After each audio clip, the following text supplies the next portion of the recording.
Welcome back to Tanya for Life.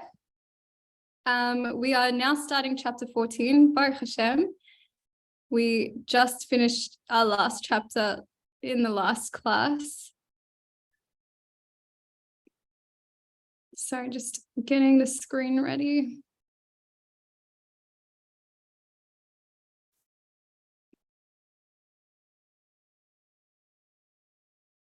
Okay, so let's get into this.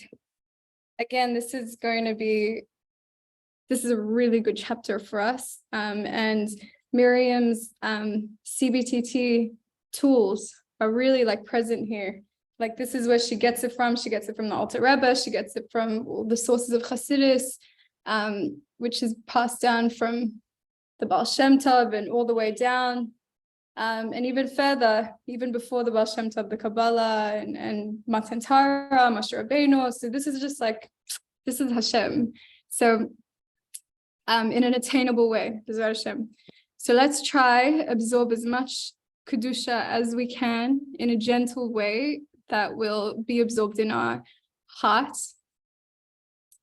So in this chapter, we're going to be talking about some of the meditation. There's a specific meditation that we do when we daven, and the more we do it, the more power our neshama has to be stronger against the Yetzer Hara and against the animal soul. And this is really amazing stuff. The meditation, the prayer meditation stuff comes in here. So, chapter 14. The rank of Bein Oni is one that is attainable by every man, and each person should strive after it. Every person can, at any time or hour, be an intermediate, because the intermediate man does not rebel evil, for that is a feeling entrusted to the heart, and not all times are alike. His task is only to turn away from evil and do good. In actual practice, indeed, speech or thought, wherein the choice, ability, and freedom are given to every man that he may act, speak, and think, even what is contrary to the desire of his heart and diametrically opposed to it. Wow, this is really cool. I don't remember if we touched on this. Definitely in Miriam's upcoming book. It's talked about, I think, in chapter 12. Maybe touched on in 13, but gone into detail in chapter 12. And it talks about the way that Hashem naturally created the system of human beings, that our brain has the power to rule over the heart, even without Torah, Kedusha, just the fact of human makeup, DNA. Non-Jews, people who use their brain, musicians, people who do meditation, people who play music or whatever it is that they're using their brain every day, repetitively, consistently, over time. These people have been shown to have a stronger brain, and actually their brain, the active part of their brain can grow and become bigger over time, whereas and then these people are less likely to develop all the mental diseases that are associated with aging, such as Alzheimer's and forgetfulness and all of this stuff. So and Miriam talks about it in her book. Definitely suggest you look into that. Probably she says it in the prayer and meditation book. Dr. Sar Lazar, I think is what she says, did this test on people who, over a long period of time, that she came and she checked on them, these people who would do this sort of thing every day versus people who would have no mental specific practices in their everyday, and what the difference in their brain was. And it's amazing because naturally, over time, the brain will get smaller. What you're using, the active part of your brain becomes smaller, right? And you can see that when someone's very emotional, it's because they're not using so much of their brain capacity. The emotional part of the brain is like this small part of the brain. Whereas if you're using the intentional part of the brain, rational part of the brain, that's another part. So there's just so many more things that are going on. And we're going to talk about habit. We're going to be talking about in this chapter how one can create a habit, and habit is so powerful because habit becomes what you do and how you create your life pretty much, because what it's doing is creating neural pathways, connections within your brain that are constantly in active movement. And the more you use this brain, the more that you have self-mastery over the heart, over the emotions. The less you use this rational brain, then the more the emotions rule over you. Okay, so that's just nature. And just like a muscle, it will shrink over time. It will go through atrophy. Like if you're not using it, it's not going to be exercised, and you're going to have much more difficulty in having self-mastery over yourself, right?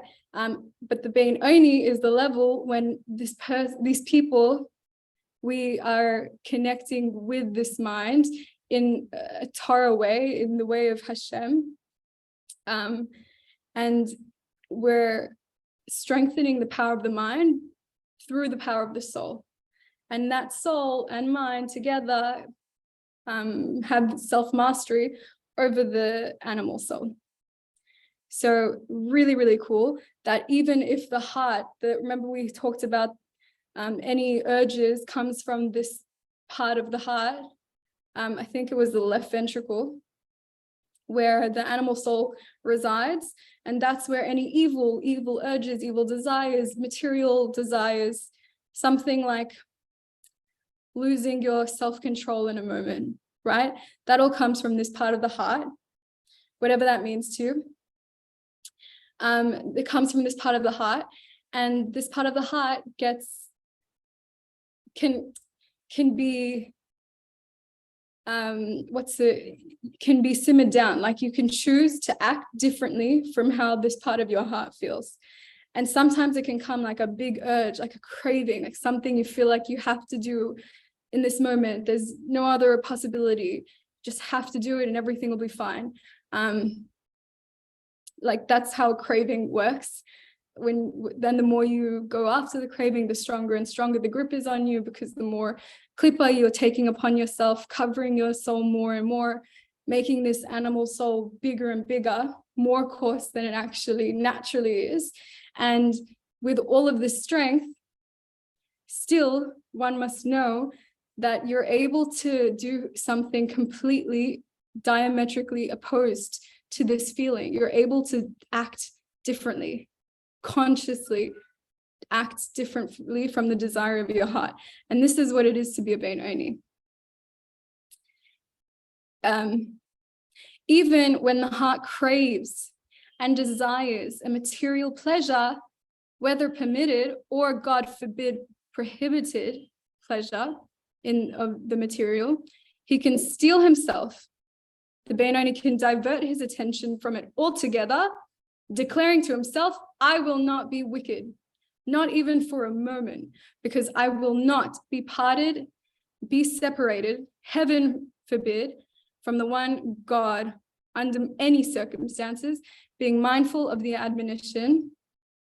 What our sages tell us, your iniquities interpose between you and Hashem.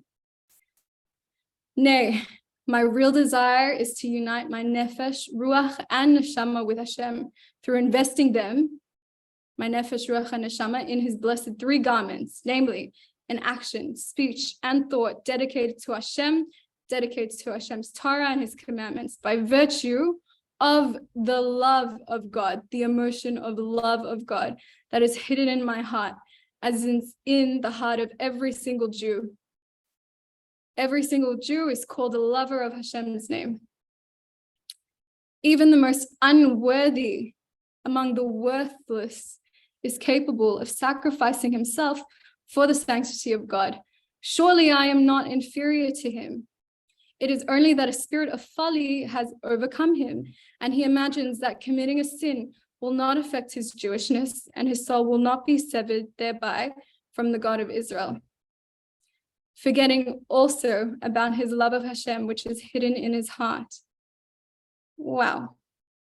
So when, as we've learned in previous chapters, the only time that a person can meet so many people who, chas v'shalom, unfortunately, we can see how they do so much damage. They hurt people so much, and they could have hurt us in our life and done things that are really not okay. And you think, how can a Jew do this? How can someone who's who Hashem is called a lover of his name, and we know that Hashem is a compassionate God, how can someone act in a way that's contrary to that? How can someone do something so horrible and so destructive to other people or to himself even? So one must remember, this person, first of all, this person's not a tzaddik. Maybe he's not even a bein oni, definitely not a bein oni if he's acting in a bad way. So we must understand, okay, his level where he's at right now is the level of Russia. The level that he's at right now is really, really low. And it's not where he wants to be, because he is his godly soul. His godly soul only wants to be constantly connected and interlocked in a beautiful relationship with Hashem, always. How can he act like this? Because the Yetzer Hara comes over him. There's a spirit of folly that comes over him, and it blinds him. Like they say how the Yetzer Hara can blind us like a veil that covers our eyes and covers our ears and covers our mouth in darkness, so that everything that we're expressing can be from Yetzer Hara, not from us. It's from a cover, it's from darkness, it's not really from us. And that's like what it's like when a spirit of folly has overcome somebody. And that's where we can see, oh, don't judge the person, just pray for him. He needs a redemption, right? And the reason that the spirit of folly makes a person not realize that he's going to be cut off from Hashem if he does this, right? Because committing a sin separates you from Hashem. It does damage. And the spirit of folly makes a person believe that doing that doesn't actually sever him from Hashem, that he'll be fine. This, what he's doing, it's okay, he'll be fine. And also it causes him to forget. It's like a forgetful disease, that a disease, like you don't have that much control over it. Once it's running, you can do prevention, but once the disease is up and roaring, then you're going to forget things. It's a forgetting disease. And so you end up forgetting that you have this love of Hashem, which is hidden in the heart. You forget that you have a part of this lusty heart. A part of this heart is taken up by godliness and holiness and only fear, awe, and love of Hashem, these pure holy emotions. You forget that when the spirit of folly has overcome. And so in this prayer that we're saying to Hashem in the moment of a difficulty is, as for me, I have no desire to be such a fool as to deny the truth. I will not become a fool, will not become fooled by the spirit of folly and deny the actual truth. And I think that's a big thing, to deny truth. That's a big thing. Taking responsibility, because tshuva, which our entire, our relationship with Hashem is really built on tshuva. And the real tshuva is when you come with a lightness of heart, when you come with an enthusiasm to grow, not a depression, heaviness that drags you down and makes you not want to do anything. It's not true. That's again the spirit of folly. That's the Yetzer Hara taking the element of earth that's in your soul and using this holy power in a Yetzer Hara way. in the wrong way.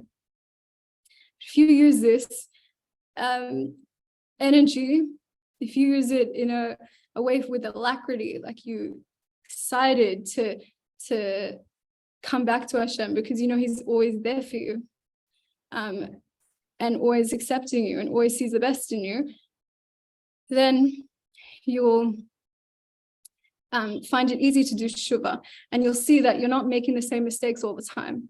Eventually, you'll see that you're growing more and more if you're doing all the tools, because you don't have the Yetzer Hara dragging you down in the other direction, tricking you, like with the veil on top of you. You're doing something clean with Hashem only. And to get to that space, one thing is to have empathy for yourself, no matter what, always, unconditionally, big stuff, unconditional compassion for yourself. And I would say also not denying truth, taking accountability, taking responsibility for anything that you may have done not 100%.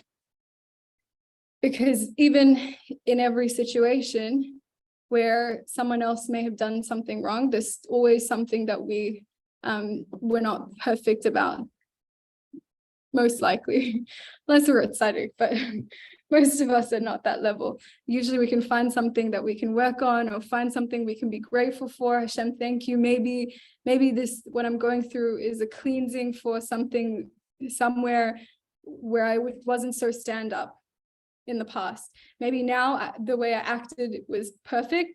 The way I acted was really like a Jew, but in the past, when these things happened, I fell and I didn't do it in the right way. So Baruch Hashem, now I've reached a higher level spiritually. And not only that, I have to say teshuva for what I didn't get before. My mental space before wasn't correct. So really, like everything that happens, we have to be taking responsibility. We have to be seeing the good. So it is different, however, with something that's entrusted to the heart. Okay, something that the evil, namely that the evil should actually be despised in the heart and abhorred with absolute hatred, or even not quite so absolutely. This cannot be attained truly and sincerely except through great and intense love of Hashem, the kind of ecstatic love and divine bliss which is akin to the world to come. Basically what he's saying is when in your heart you're like, you can tell in your heart you're not happy with something, with an action, like the desire, and you're abhorred by that desire. You're abhorred by the contrary pulls to do something not according to Hashem, something that will cut you off from Hashem, right? So you hate it. You hate this thing that's trying to pull you away. This level of like negative association, right? The negative association with what's not helping you, with what's trying to pull you and disconnect you from Hashem. This cannot be attained to the full true level. It's something that we're working on, we can work on, but it's not something that's fully attained except through great intense love of Hashem, right? It doesn't come from a place where I'm saying, oh, I'm so bad, what I did was so bad, I don't want to do it again.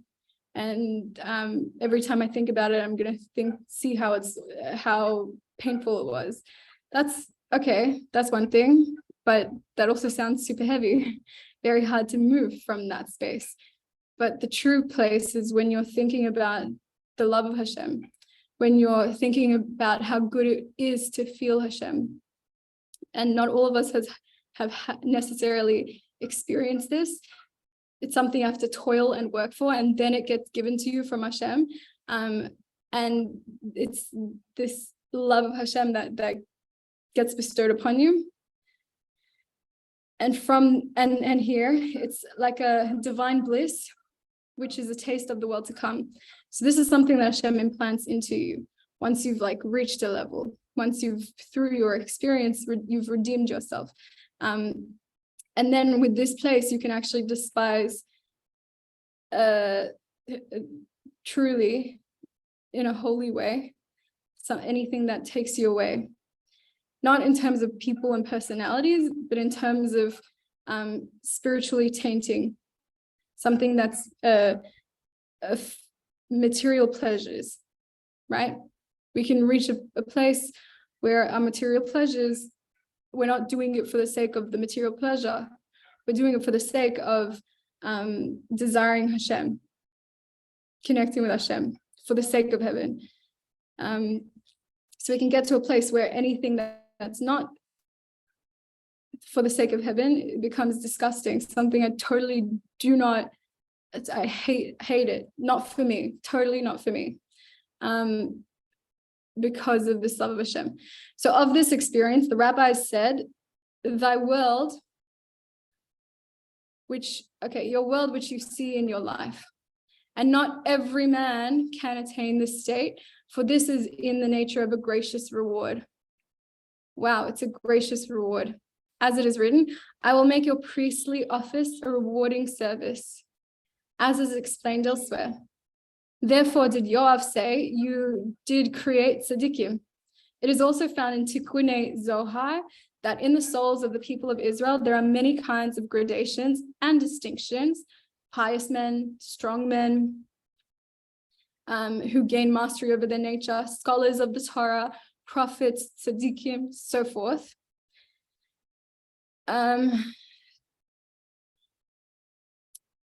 Now we can understand the redundancy of the oath, be righteous.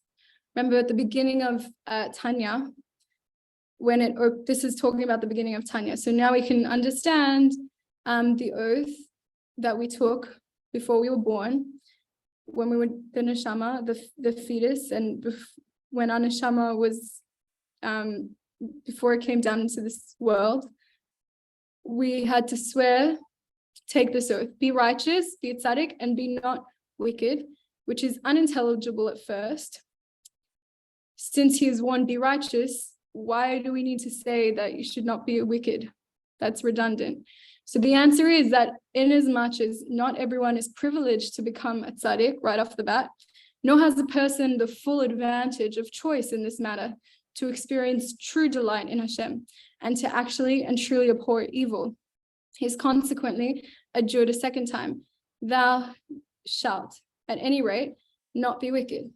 So here, the right of choice and freedom is extended to every single person, that you should not be wicked, because to check the drive of his heart's desire and to conquer his nature, so that you will not be wicked even for a moment through your entire life, whether in the realm of turn away from evil, right? The mitzvot that we're meant to turn away from. So all the mitzvot lo taseh, the ones that we should not do, or in those mitzvot that we are told to do, the taseh mitzvot. There being no good. There's nothing good other than the Torah. So that is study of Torah, which balances them all the mitzvah. And so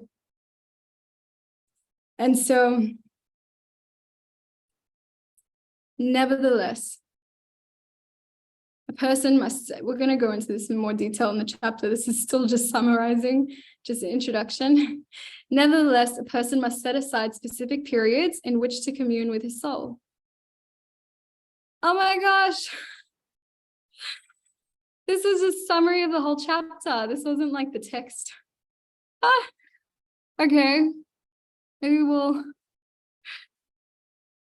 let it, maybe we'll try to find the actual text. Where is it? So sorry, everyone. We could say, oh no, it's not the right. Why is it not the right book? I was wondering why it's the Kutei Amarim. Okay, I'm so confused.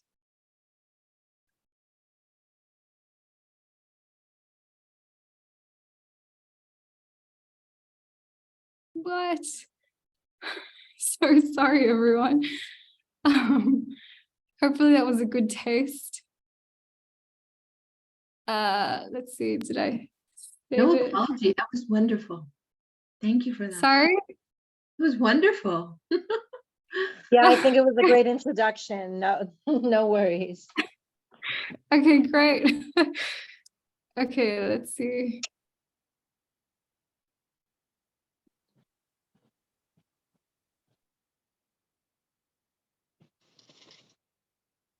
Paste.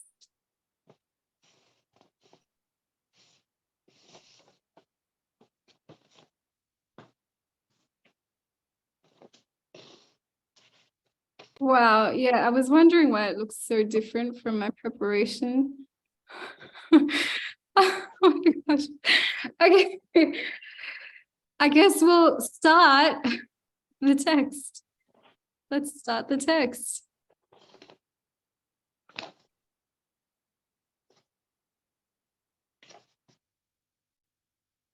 So after that introduction, let's get into chapter 14 in the text. So in previous chapters, the Alter Rebbe explained that though the Bein Oni is unsullied by sin in thought, speech, or action, the internal evil within his animal soul remains strong enough to desire evil, not to act, not to speak, but the desire is there. That these desires do not find any practical expression is only due to the fact of the divine soul restraining them, which is only possible because Hashem Almighty gives the soul strength to be dominant over the animal soul. So now the Alter Rebbe continues. Now the rank of Ben Oni is one that is attainable by every single man. Each person should strive after it, strive after this position, if he has not yet attained it, and should not think it beyond his reach. No, this is, wow, I love this. One should never think it's beyond your reach. Because once you stop, when you lose hope, again, that's the spirit of folly covering over you, because there's no such thing as a Jew. There's no such thing that we're ever helpless. No such thing. But even after B'ezras Hashem, after we've lived a fruitful, fruitful life, attained so many mitzvot, done so many good things, created a dwelling place for Hashem in our life, in other people's lives, in our relationships. After we've done so much good in this world and we pass, B'ezras Hashem, we still have more chance. That's not it. It's not over. It's never beyond hope. That a neshama still can be prayed for by people who are down here, lighting candles, doing mitzvahs in our names, etc., etc. Even the soul itself goes through a journey of cleansing, purifying, reaching a higher level. Not the same as this level, but still, there's never such a thing as no hope, which is amazing. So let us not allow the Yetzer Hara to trick us into thinking that our situation is hopeless. It's not true. Hashem's infinite. He's our God, and he's chosen us to be his children. So let's not allow that us to think that it's beyond our reach. Every person can reach the level of Bein Oni. Every moment you have the possibility to tap into the creation, the energy of creation, which happens every single moment.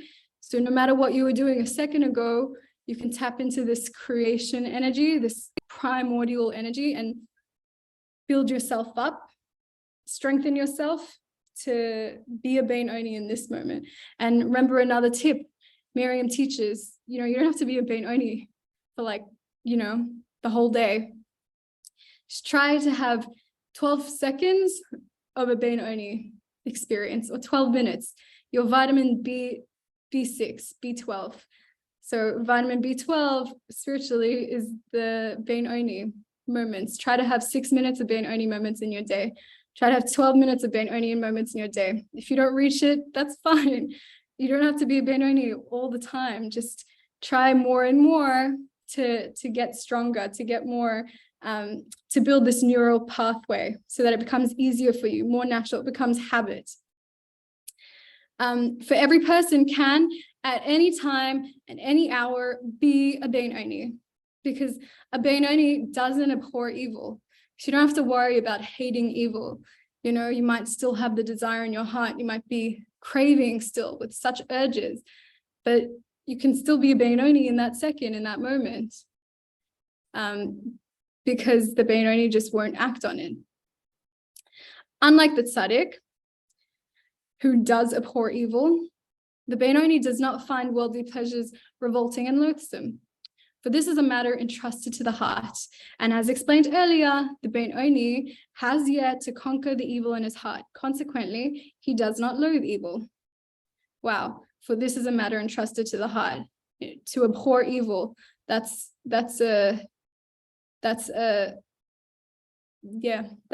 pertains specifically to the heart, not just to the mind. This is something for the heart. And the Benoni hasn't reached that level yet, but he can. So it's okay that we may not all the time hate evil or things that separate us from Hashem in a non-obvious way. Also, not all times are alike. There are times, such as during prayer, when one's heart is open and receptive. At such time, he may evoke a loathing toward evil. In this time of teshuvah, you might feel so sorry and really come to hate, you know, what evil was pulling you in the wrong direction. At other times, the heart may be blocked. This is what we were talking about earlier, Timtum Alev. You may be blocked, even in your prayer, that you don't feel anything. You're not spiritually sensitive, spiritually coarse. And you're a person in this state is incapable of loathing evil. And usually in this state, incapable of taking responsibility either. Because if you don't recognize evil, then you have nothing to take responsibility for. In as much as the Benoni's attitude toward evil varies, while his status of Benoni remains constant. It is understood that loathing evil is not the measure of Benoni. That's the measure of a tzaddik. Rather, the task of the Benoni is only to turn away from evil. This is the mitzvah, that you must turn away from evil and do good. Sur meira ve'aseh tov. That is one that we hear a lot. Sur meira ve'aseh tov. That is the Benoni's task. Turn away from evil and do good. In actual practice, in deed, in speech, and in thought. In these, and that's the Benoni. In these matters, as opposed to matters of the heart, every man is given the choice, the ability, and the freedom to act, speak, and think, even that which is contrary to the desire of his heart, and diametrically opposed to it, which I already talked about. Don't have to go into that again. For even when one's heart craves and desires a material pleasure, whether permitted, in which case it is only the lustful nature of the desire, which is evil, instead of desiring the pleasure, which means that instead of desiring the pleasure for the sake of Hashem, for the sake of heaven, which a Jew should, instead he seeks self-gratification. And that, you know, that is the lustful nature of the desire, even though it can be permitted, like kosher food. Permitted, but how are you eating it? Are you doing it for the sake of heaven, or are you doing it for the sake of self-gratification? I really want to, you know, hit that craving, which is lustful desire.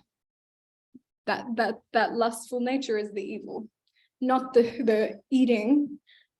It's just that lustful desire that comes from self-gratification instead of for the sake of heaven, right? And that's an example of permitted pleasure in material things, or whether, God forbid, he desires that which is actually forbidden. And the desire is intrinsically evil, whatever sort of craving that is. And we've talked about this multiple times, that I won't go into it so much, but when it comes to chas v'shalom, forbidden material pleasure, this forbidden material pleasure means it's intrinsically not good for us. It's intrinsically evil. No matter how we interact with it, it's evil. Like it will hurt us spiritually. It will cause a blockage in our relationship with Hashem. But like whatever examples you can think of, I don't know, like having, what's it called, chametz on Pesach, or what else is an example? Forbidden, chas v'shalom, adultery. That's a big one. You know, things where you're crossing the boundary, crossing the border, where Hashem said, don't do this, and you do it. So also, okay, I will say one should, again, no opportunity to judge another person, because a person doesn't just get to that level where out of the bat, they come out of the womb and they're like, wow, party, the world, let's do all these things that Hashem said don't do. Like, that doesn't happen.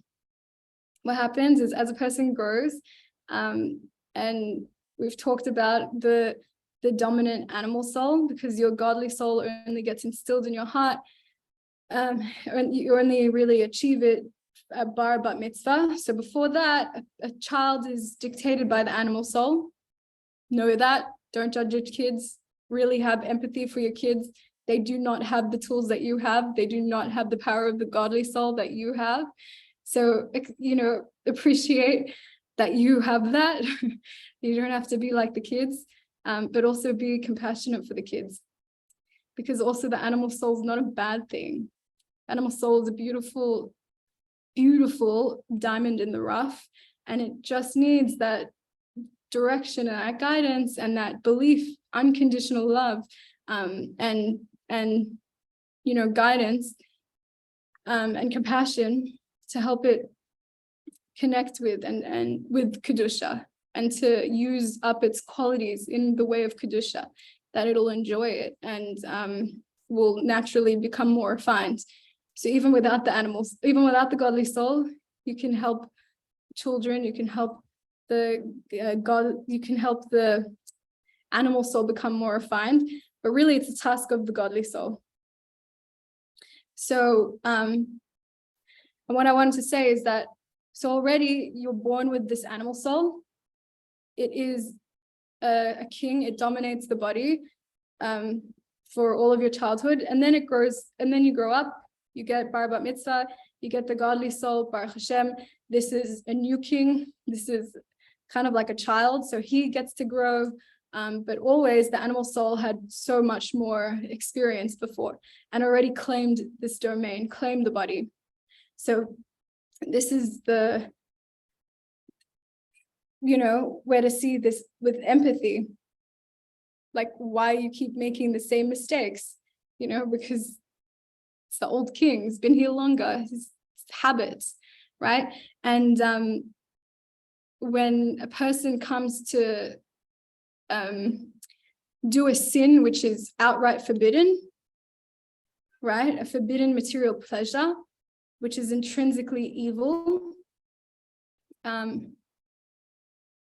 it doesn't just happen. It happens because this animal soul has become stronger and stronger and stronger by doing permitted material pleasure, right? It happens first because a person is always feeding the animal soul from permitted pleasures, but he's not doing it in a holy way. So there's an evilness to it, you know, lustful nature of self-gratification instead of desiring it for the sake of heaven, right? And when a person's animal soul has become so big because it's been fed so much through permitted material pleasures that have been done in a non-holy way, then like indulgence, then what happens is the animal soul becomes so coarse, so big, much bigger than it naturally is. And then we learned that it can actually become the animal soul, like the Yetzer Hara of a goy, so that Goyim don't have the same laws that we do. Sheva Mitzvah B'nai Noach. We can actually come to a place where it doesn't feel like it's wrong when we do something that Hashem said is wrong, like all these different forbidden material pleasures. So again, let's not take it so hard. This is all for us to learn. It's all for us to grow from. It's not for us to expect change now. We're not expected to be a Bein Oni just like that. Again, just remember vitamin B12. Let me try have my vitamin B6 moment today, my vitamin Bein Oni 12 minutes today. And the more you do that, the more you think of this, the more you remember what the power of your soul is, and the Torah that's feeding you. Like this really suggests to go over it. It's really big, powerful stuff that can help change your relationship with yourself, which will help change your relationship with Hashem. Because relationship with Hashem, relationship with ourselves, this is the key to redeeming ourselves. And we will end it here.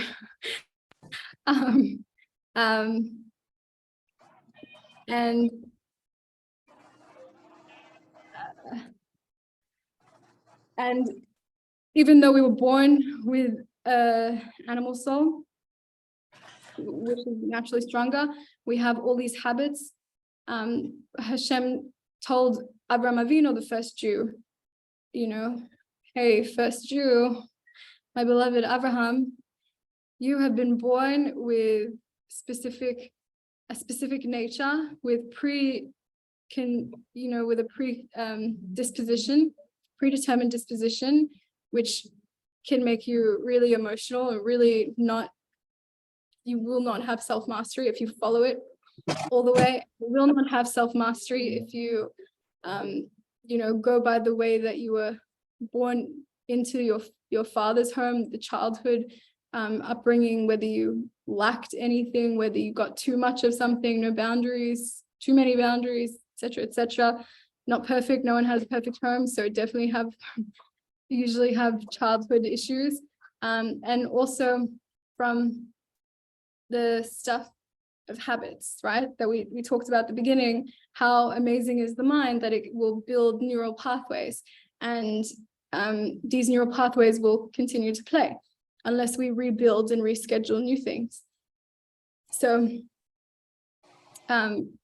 this is what Hashem said, that, yeah, you're born with all this. Yeah, you're born with an animal soul that's stronger than your godly soul.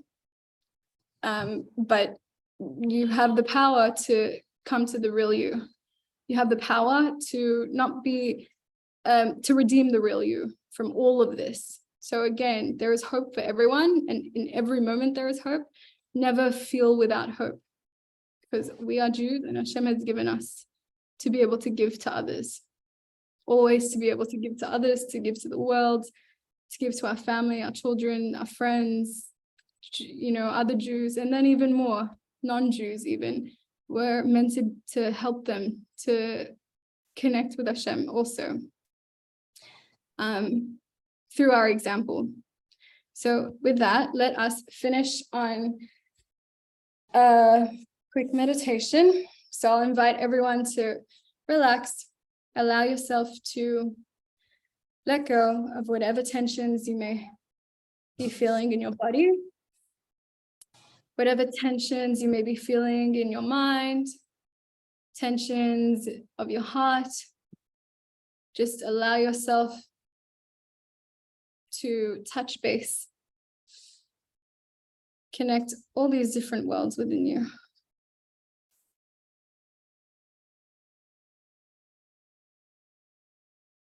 With no force. This is an invitation.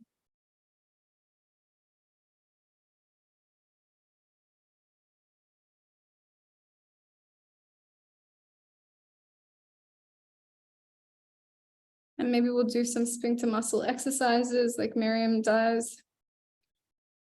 Let's tighten your palms, clench your fists, and feel all of that tension of the arms, just concentrating here, and then let go. And feel the absence of that tension, feel the absence of that weight. One more time, clench those hands. Feel all the tension of the arms coming in, and then let go. Feel the absence of the tension. Feel the relief, the release, the movement. Let's do that with our feet, our toes. Clench your toes, curl them up. And let go. Feel the absence of that tension. One more time, clench and let go. Let's move to the gluteus maximus. That holds a lot of our hips, holds a lot of our difficulties. Let's clench and let go. Feeling the absence of the tension. Welcoming whatever feelings come up. Again, clench. Let go.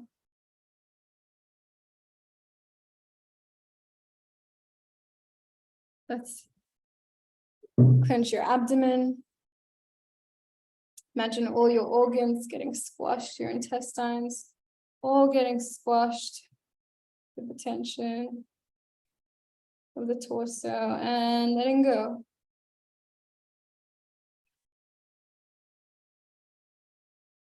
Really allow yourself to feel your organs getting massaged. This is like relief therapy. Once more, clench it all in. All of your abdomen, all your intestines or organs. And let go. Wow, it feels so much looser. Now moving upwards. Can you imagine your heart, the two ventricles, four chambers of the heart. You can imagine squeezing, and emotionally, spiritually, the two sides of your heart. Clenching that space. And your chest, clenching your chest. And let go. One more time. Clench your heart. Whatever tensions that your heart maybe have stored over the day, even the week, whatever accumulated. Squeeze it, recognize it, clench it.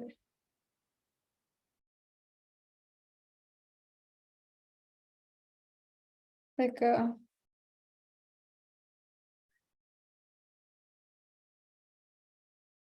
Moving up with your shoulders up to your ears, up to the sky. Clench, clench. And letting go. Feeling the absence of that clenched. One more time, up. And drop. And now your facial muscles. Clench however you can. Aim to clench those facial muscles.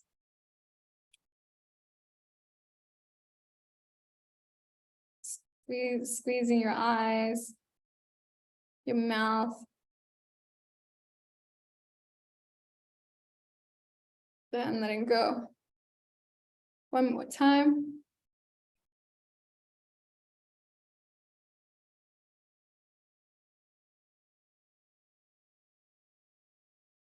And imagine your mind squeezing this beautiful brain. Mentally, any memories, any thoughts, just squeezing this mind, this brain. And let go, whatever that meant for you. One more time, just concentrate all the tension, that accumulation of neural pathways that did not serve you as a Jew. Just feel it concentrated in one area and let go.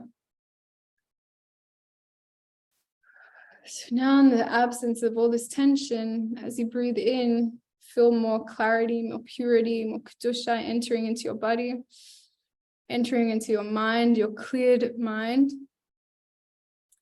entering down from your mind through the passage, the narrow passage of the throat down to your heart.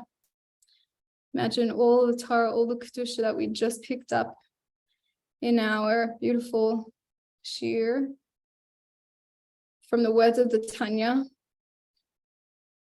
and all the sources of our sages. So many quotes from our sages, all from Hashem. Just imagine all this information settling down, slowly getting mushed up to be fed into your heart, into this animal soul, where the unrefined, coarse animal soul resides. And see the power of this light spilling into it, spilling over into it, through the guiding godly soul, through the power. Remember, any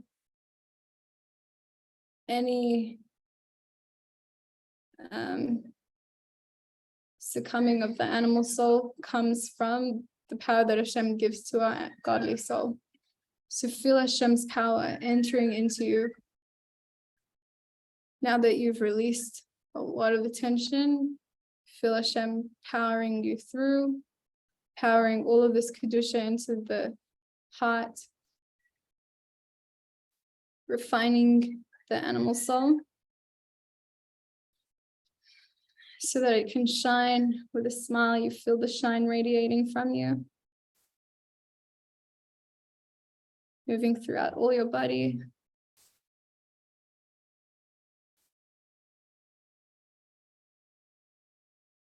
And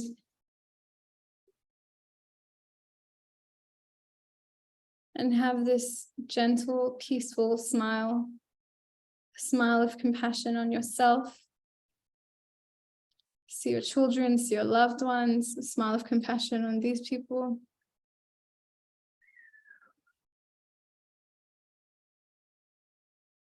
And even other people outside of the circle.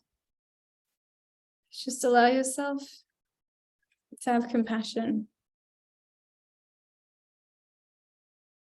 to be like the Benoni, to be connected with Hashem and relying on Hashem's strength for compassion.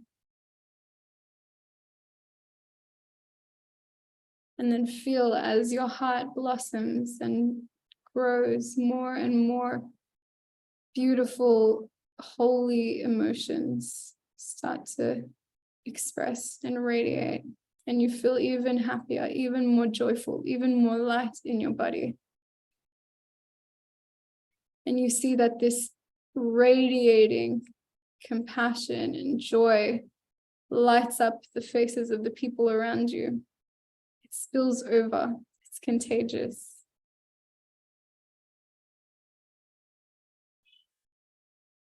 And you're sharing kedusha.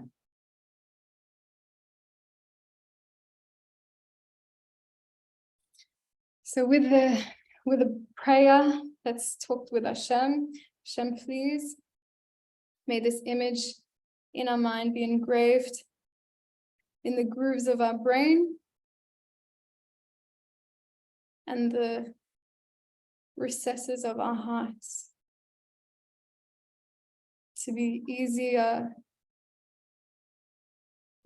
to act in this way, like a Benoni.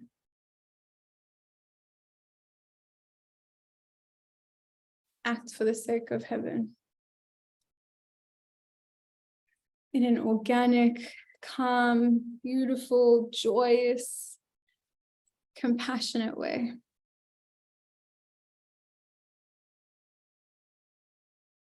And just allow yourself to feel the blossoming of your heart more and more. That more and more with your actions, your beautiful actions, connection with Hashem, you're feeling all these holy, fiery emotions blossom like a flower in your heart. So with that, we'll stop for today. And I'll just remind everyone, if you enjoy our lesson, please consider giving a donation to Save A Neshama Endowment, the organization of Miriam Yerushalmi, nonprofit. They do so much above and beyond to help any neshama in crisis, any neshama in crisis. And any donation, small, big, minuscule, anything really helps. Anything accumulates, especially if you're a water element. Wow, especially if we're a water element people who have issues we can see in our character with desire. The quality of water is that it has no boundaries, no natural inbuilt boundaries. And so it will always accumulate. It will desire more and more and more, desire to accumulate. And this is a really holy, powerful element, powerful drive. If it is, if it's not conditioned, if it's not trained or used up in a holy way, it will be used by the Yetzer Hara to be in indulgences, accumulating material pleasure, material desire, worldly desires, like stingy with money, accumulating, shopping all the time, eating all the time, just accumulating pleasures in the material world. You can temper it by accumulating spiritual pleasures. You can really gain a much longer lasting, develop appreciation for spiritual pleasures, and you can accumulate that wealth of spiritual pleasure, spiritual gratification, spiritual things, spiritual wealth of mitzvot, of Torah learning, and of mitzvot like tzedaka, giving tzedaka. That's a big one, which can really, really help to tame this animal soul. So really, really helpful to give tzedakah in so many ways. Give it a consideration, please. Thanks for joining us again.